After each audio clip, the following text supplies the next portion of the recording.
Wally here, and I hope you're having a good day, because today I want to talk about another game from my gaming collection, and this is actually the first racing game that I ever played. It is Rad Racer for the Nintendo Entertainment System by none other than Squaresoft. You might know that company as Square Enix now. Yeah, the creator of big popular role-playing games such as Final Fantasy and Dragon Quest.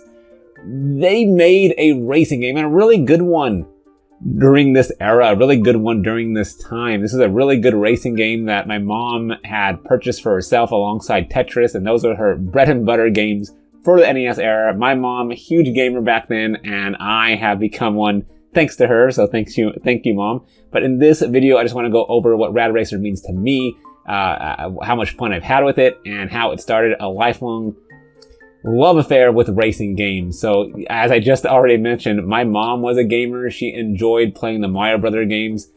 She enjoyed playing other NES games, but the most popular games that I can remember her playing was Tetris and Rad Racer. Tetris being the very first video game I can ever remember seeing my mom play that. And then, of course, Rad Racer. I can see my mom hooked to that square or the rectangular NES pad, playing this game to her heart's content. And it looks exactly like it does right here. You see the car head on from the behind, and you just race along these courses until you reach the goal. But in order to get to the goal, you have to meet these checkpoints. And if you don't meet the checkpoints within the allotted time, then it's game over. It's kaput. You have to start over again. And that is where the joy of constantly trying to get better and better at this. And I never did when I was growing up in my youthful years. I tried my hardest to get to the end of this game, but I think we can only get to level like 2 or 3 or something like that. It's pretty difficult. And I think I revisited this maybe 5 or 6 years ago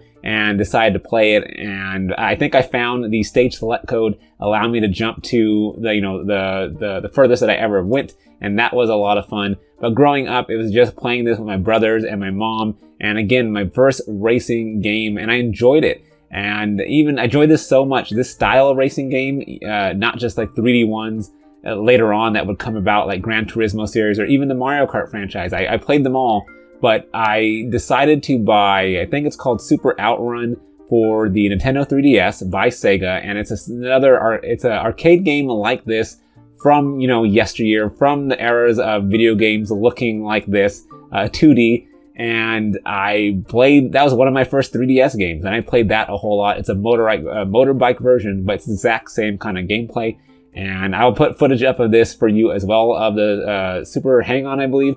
I just played it, just recording the footage like 2 seconds before this, and I can't remember the name, but I do remember that it's a lot of fun, and it brought me back to thinking about Rad Racer. Everything brings me back here. Even I started playing Need for Speed Most Wanted on Steam, and it just reminded me of Rad Racer, because this is the very first racing game I ever played. I'll never forget it. When I was growing up, and you're going to hear this a lot if you watch my NES collection videos, is my mom, bought games for my older brother, and there's a case of 20 or 30 games in a black case, and those games really impacted the kind of games I play today. There was a lot of genres in that black case. There was Mega Mans, Marios, there was adventure games, there's all sorts of games, puzzle games, and there was the single racing title that just stood out. I remember going to arcades during this time and trying to play similar games, thinking I could win, but they always had the racing wheel. But then I was like, oh no, I just wasted a couple quarters there, maybe $1, because it used to be pretty expensive to play those sit-down racing games. And I would come home though, and I'd be able to still play this.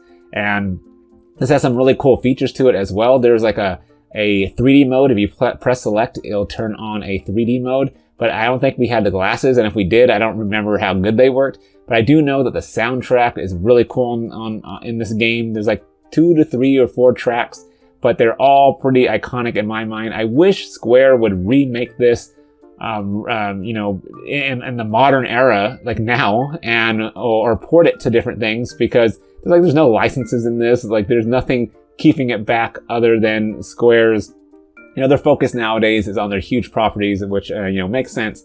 But I would really love to see Rad Racer make a comeback, just because it was a huge part of my childhood. And it's a game I always find myself coming back to. And it's also a game that connects me to my mom, which is very important because, like I said, without her, I would not be the gamer I am. And without Rad Racing, I would not be the racing game fan that I am either. Let me know in the comments what you think about Rad Racer. Have you ever played it? I would like to know. Or what's your favorite racing game? I would love to hear your thoughts. As always, thank you for joining the party. Thank you for listening to me ramble, and I'll see you in the next exciting video game collection video.